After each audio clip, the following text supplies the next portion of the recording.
This is More to Say with Randy Naughton. Interesting conversations with interesting people.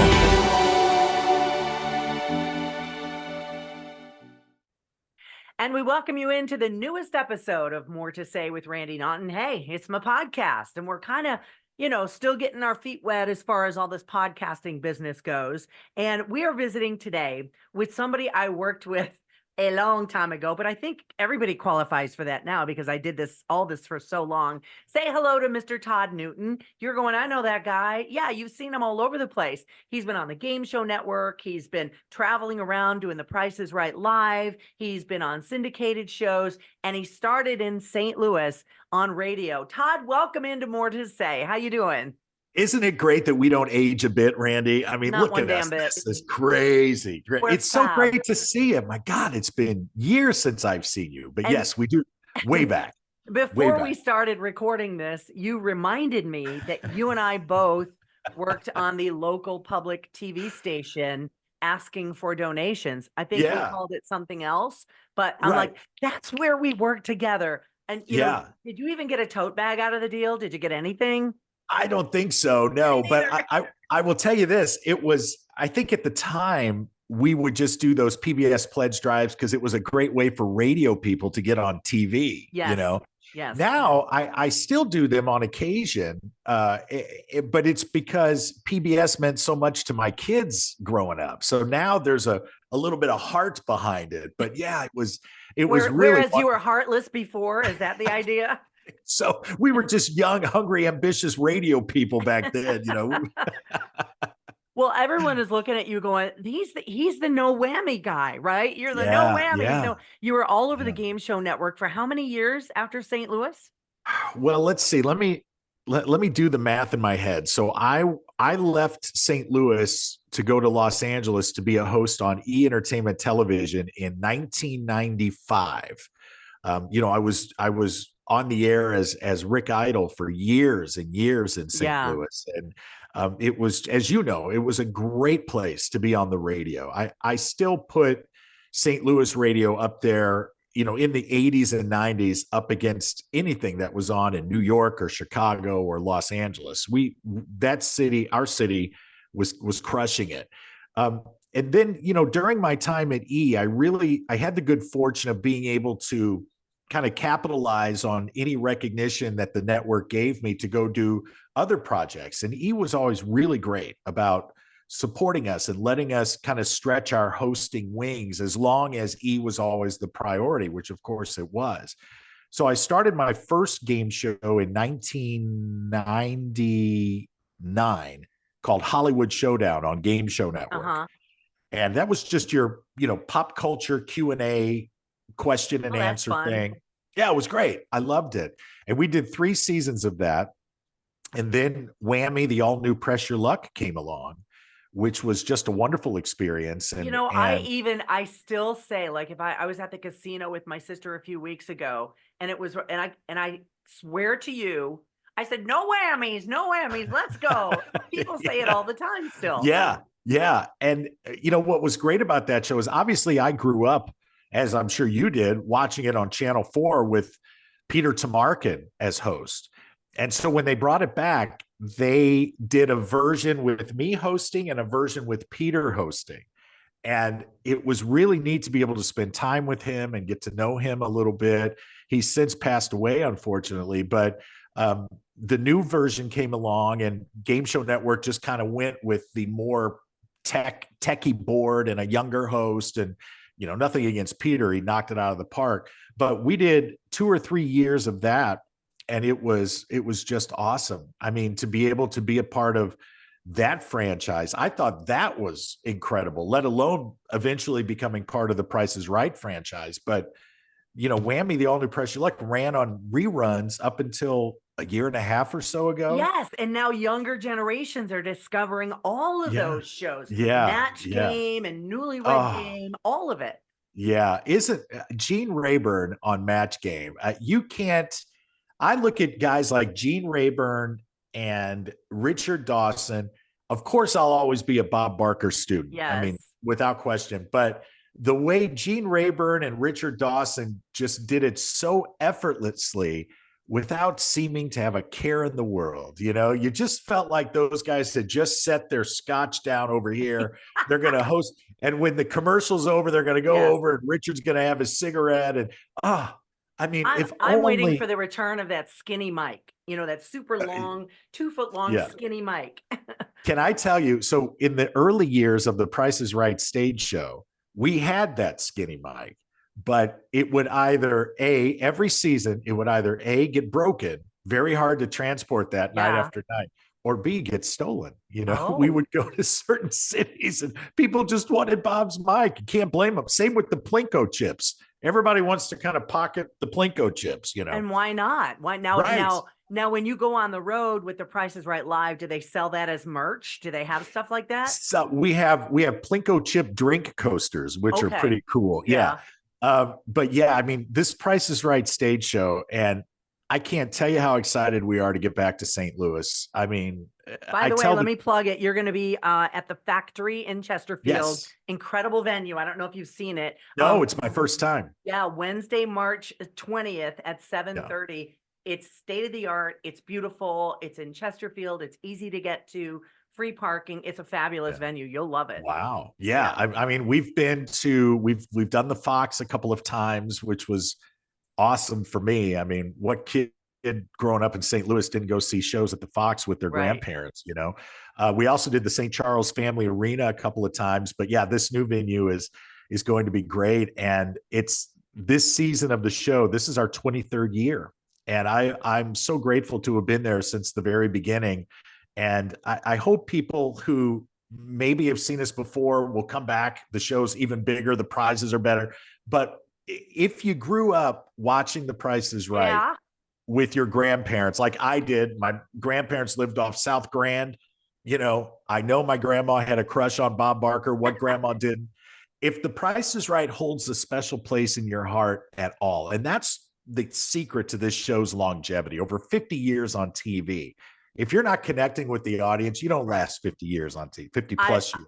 I wanted to ask you about your days as a game show host and first of all, has anyone ever tried to bribe you to say, hey, give me the answer? Or have you ever had anything like that happen? No. Really? That's a great question. Yeah, no, I haven't. And in the game show world, I got to say, they take that very, very seriously. Well, isn't there a bunch of legalese associated with it? Yeah. Well, there's that movie quiz show, the whole quiz show scandal, 21. I mean, that's, no one that values their job takes any risks whatsoever. And what's cool about our show, the stage version of The Price is Right, which I want to add is produced and created by the same people that do the TV show. So it's not some knockoff, low rent version.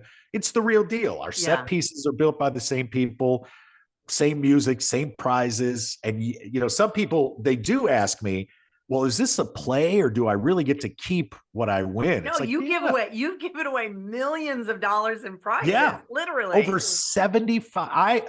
Myself, I've given away over $75 million in cash and prizes throughout my career. And I owe all of that to the Price is Right stage show because we get to do so many performances every year. We tour all over the US and Canada. So all of our contestants are chosen completely at random. There's no pre-selection. You don't meet producers. It doesn't matter where you're sitting. Everyone who has a ticket registers online prior to the show.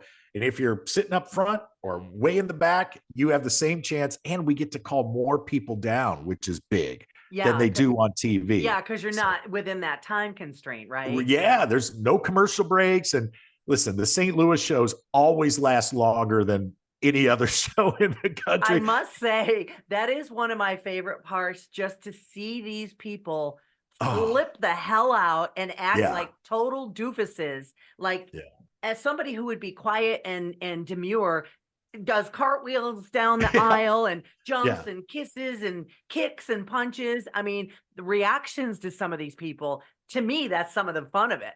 Well, we say that during the show. It's like, listen, leave your inhibitions at the door. This is what you've been waiting decades for. This is your night And one of the most important things I learned from Mr. Barker was to play the game through the eyes of the contestant. It's kind of like when you have kids, all of a sudden Christmas is really cool again and birthdays are exciting again because you're living them through the eyes of your kids.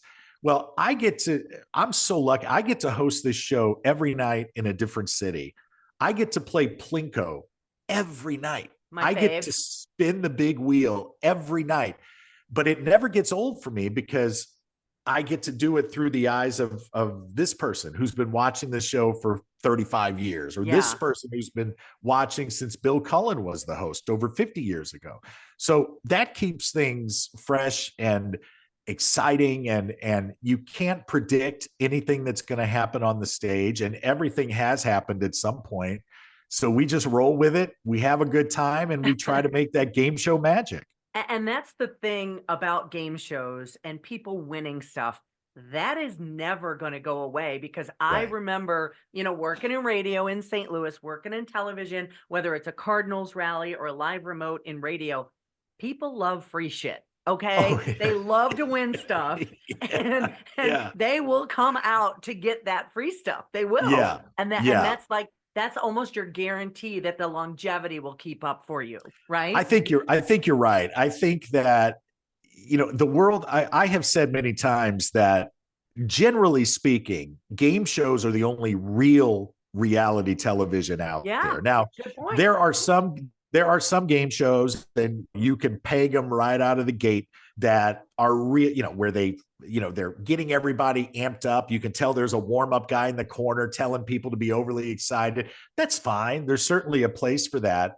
But if you watch Price is Right, or you watch Jeopardy, or you watch Wheel of Fortune, those are games and people are playing. And when you can get, like with the Price is Right live, 2,500, 3,000 people cheering for a complete stranger. And in my case, when they win, a little bit of me wins too, because I'm sharing the moment with them. That's what makes the Price is Right so special. Not to mention its longevity, the fact that it's really a part of Americana. I think, and I may be biased, of course, but I think you can put the Price is right up there with baseball and apple pie. Oh, I don't disagree. I mean, growing up as I did, if you were home from school on a sick day and you had your chicken soup and crackers and you're flipping around to all the game shows, and there it was. And the longevity is amazing. And like I said, new generations are discovering the show, not only the newer versions and the live versions, but the older ones as well, and looking at the clothes and emulating their outfits and things, and the hairdos. And who is the one, the potty mouth, JP Morgan on the Match Game? Remember her? Yeah. JP Morgan. She was on the Gong Show. She had the potty mouth. But on Match Game, you had Charles Nelson Riley, of course, and Richard Dawson was on there quite a bit. But while you're talking about people from that era, St. Louis held a very special place in Bob Barker's heart. And we talked about this frequently. He was stationed at Fort Leonard Wood. He did radio in Springfield. He and his wife, Dorothy Joe, when he would have leave, they used to connect at Union Station, and, they'd both come in on the train. And I didn't know that. Oh, yeah. Yeah. I will tell you this, the last time I got to spend time with Mr. Barker socially, and this is going back 4 or 5 years, because when he passed away in August, he was 99 years old. And but up until his mid 90s, he was out and about doing his thing, and his winter coat in Los Angeles was a Cardinals training jacket. Oh, that's adorable. He was a huge Cardinals fan. So, and we talk about that whenever we do the show in St. Louis.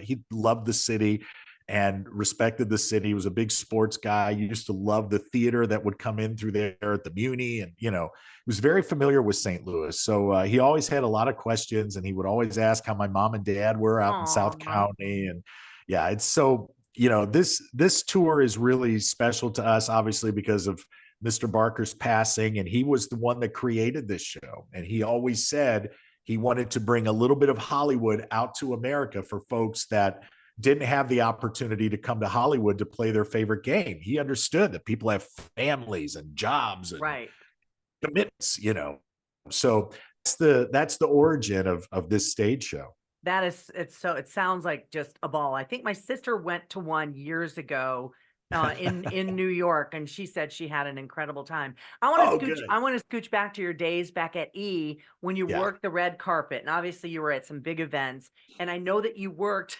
with Joan Rivers. Oh, yeah. Did Joan Rivers ever criticize your outfit? I'm going to tell you a story that I don't think a lot of people know. Well, Joan Rivers, outstanding. I mean, and from Mr. Barker and from Joan, now that I'm Talk telling about the story, icons. Holy crap. well, I think I'm really lucky because I got to kind of be mentored by two people who were in show business for all the right reasons, because they wanted to entertain. And that was Joan. And my grandmother was a vaudevillian comedian out of St. Louis. She did the whole St. Louis, Kansas City, Milwaukee, Memphis, Louisville, Des Moines circuit. And when I told Joan Rivers that, I used to jokingly say, "You remind me so much of my grandmother," which she would, feign insults by, Right. but the whole "Who Are You Wearing" came about. And I can still picture Joan. She used to have during our production meetings, she would have a red Sharpie and she would scribble notes always in red Sharpie. And, those red carpet events, they get so fast and furious. I mean, you've got people coming left and right and publicists whispering in your ear, "This is so-and-so from so-and-so. They're nominated for so-and-so."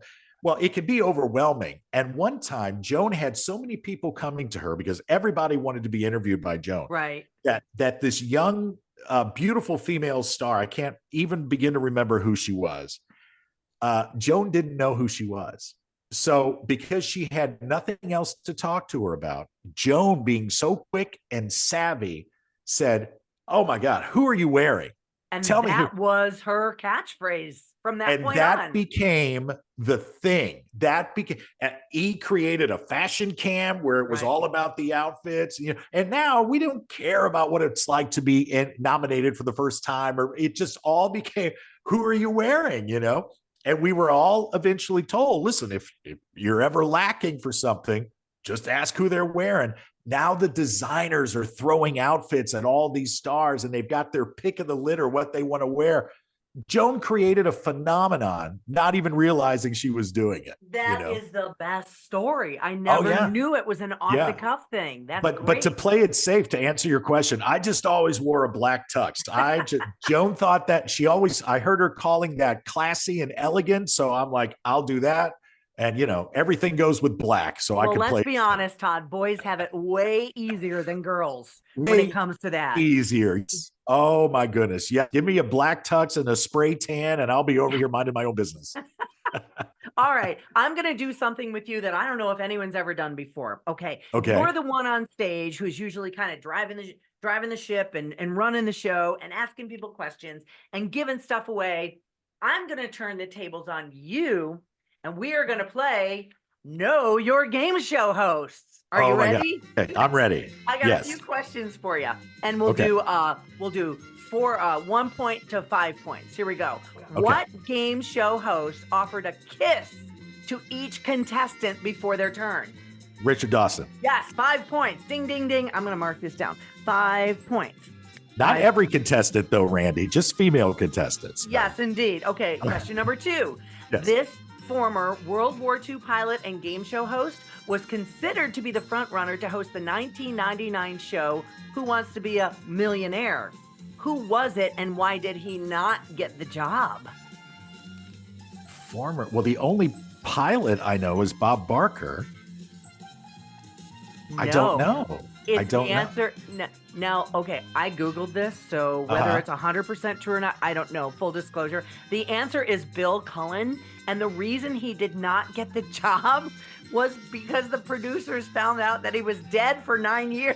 I was just going to say, Bill Cullen wasn't even alive in 1990. Well, I'm going to give you a point for that, so you got a point there. All right, question I will tell 3. you this about Bill Cullen. Did you know? Well, he, of course, was the original host of Price. Right. And, he always sat on the edge of the desk, if you recall. And the reason he was always sitting on the edge of the desk is because one of his legs was a little shorter than the other, and it was very painful for him. And you never saw him walk. I right. I read that too. That was a neat little nugget. Okay. Yeah. Who was the host of Super Password, Win, Lose, or Draw, and Tattletales? Hint, he had Bert dimples. Convy. Dimples. Oh, I didn't even get the dimples out. Yes, Bert Convy and his dimples. That's a 5-pointer, brother. All right. Doesn't he have he has a St. Louis connection somewhere in there as well? So I don't quite know. Yeah. Oh, the ladies loved Bert Convy. Oh my goodness. The hair goodness. and the dimples. Yeah. Who was the announcer on the Family Feud who said, "On your mark, let's start the Family Feud"? Who is that? Was that Charlie? It was either Charlie. I can't think of Charlie's last name. It wasn't Johnny Olson, and it wasn't Rod Roddy, was it? No, Rod Roddy was on Price is Right. Right, but he's Rod, from St. Louis. Right. Rod also did the original Press Your Luck. Oh, really? All these connections. Well, the answer is Gene Wood. You get a big fat goose egg for that, Gene Wood, Todd. give me a 0 for that one. Yeah. Okay, and the final question. Pat Sajak is the current host of Wheel of Fortune. Who was the host of that show before him? Oh, I know some good juice about this. It was Chuck Woolery. Yes. Dish, what are you talking about? Well, Chuck Woolery was obviously a very successful host. And talk about somebody. He looked like Elvis. He had that face. Yeah. Oh, the ladies loved Chuck Woolery. There's a great story about Chuck, and you'd have to have him on and verify this. But there's a story about Chuck. To stay in such great shape, he used to jog the streets of Beverly Hills, but he did so while smoking cigarettes. He used to love his cigarettes, so he would smoke while he jogged. But do you know, Chuck holds, a lot of people think that, holding out for more money and getting replaced by Pat Sajak would be the biggest regret of his career. He has 0 regrets because Chuck Woolery is an avid bass fisherman. Oh, and great. Chuck told me once that he went to a fishing show, and you know how they hand out free samples of everything? People love free shit, I told you. Yeah, right. He grabbed a handful of these fishing lures, and he was out on his boat fishing, and when he was down to his last one, he called the 800 number on the lure and asked the guy if he could buy more. And the guy said, well, listen, I'm going out of business. I'll send you whatever I've got left. Chuck bought that business and went on QVC and created an entire Chuck Woolery bass fishing line, hats and vests and rods and lures. So Chuck is so busy and so successful, he barely even remembers the Wheel of Fortune stuff. Holy hot dog, you have so many great stories, Todd. I tell you what, that's listen, you always have to look for that next opportunity. Chuck Woolery never stopped, and now he's the bass fishing king. Maybe I'll get some for my hubby. He loves to go fishing. Now back to Wheel of Fortune, and Pat Sajak is bouncing out of there, right? Right. And right. Now, okay, I'm gonna say it. Ryan Seacrest, really? Like that dude doesn't have enough to do. He's taking over for Pat Sajak. I'm like, sit down, Ryan. You got enough money. Listen, I guess. I mean, look, I'm happy when anybody gets a gig that they're really excited about, and I'm just happy that Wheel of Fortune is going to stay on the air. I think that's one of the last genuine game shows remaining. I mean, hats off to Merv Griffin for taking what is essentially what's that? It's a Hangman. I mean, that's really what Wheel of Fortune is. It's Hangman. And turning it into a cultural phenomenon. And Merv Griffin I only auditioned for Merv Griffin one time, and he told me that the Wheel of Fortune slot machines that you see in every casino on the planet was his biggest source of revenue. I believe that. And if you think about it, you can't walk through a casino without hearing Wheel of Fortune. I just seen one the other day. I saw it. Yeah, right. So listen, I'm just thrilled. I'm so happy when these classic game shows stay on the air. I mean, I just want game shows to live forever in the ever-changing world of television.